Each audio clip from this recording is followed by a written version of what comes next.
Hello అండి, అందరు ఎలా ఉన్నారు? బాగున్నారా? ఇక్కడ రాజస్థాన్లోనే నేను ఆల్మోస్ట్ చూసినంత వరకు అయితే ప్రతి ఇంట్లోని గేదెలు అనేవి ఉన్నాయండి. సిటీస్లో, టౌన్స్లో కూడా ఆల్మోస్ట్ వీళ్ళు గేదెలను అయితే మెయింటైన్ చేస్తూ ఉంటారు. ఈ గేదెలు కూడా మన సైడ్ లాగా ఉండవండి, చాలా పెద్దగా ఉంటాయి అండ్ చాలా హెల్దీగా కూడా ఉంటాయి.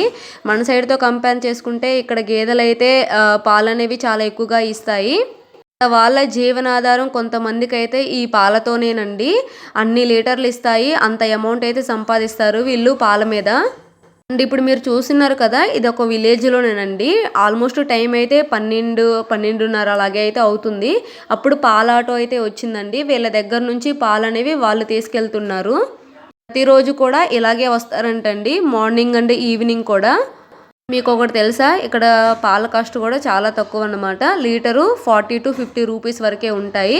అంటే చాలా బాగుంటాయండి పాలు అవన్నీ కూడా. గేదెలని ఇవన్నిటిని కూడా ఒక క్యాస్ట్ వాళ్ళే మెయింటైన్ చేస్తారండి. ఆ క్యాస్ట్ వాళ్ళనే పాటీదార్ వాళ్ళనేసి అంటారు. ఇక్కడ రాజస్థాన్లోని ఆల్మోస్ట్ చాలా వరకు అయితే ఈ పాటీదార్ వాళ్ళే ఉంటారు.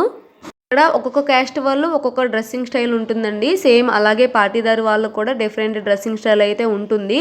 వీళ్ళు ఎక్కడున్నా సరే అయితే మనం ఈజీగా ఐడెంటిఫై చేయొచ్చు ఈ పాటీదార్ వాళ్ళనైతే. ఈ వీడియో కనుక మీకు నచ్చినట్లయితే లైక్ చేయండి friends. Thank you for watching.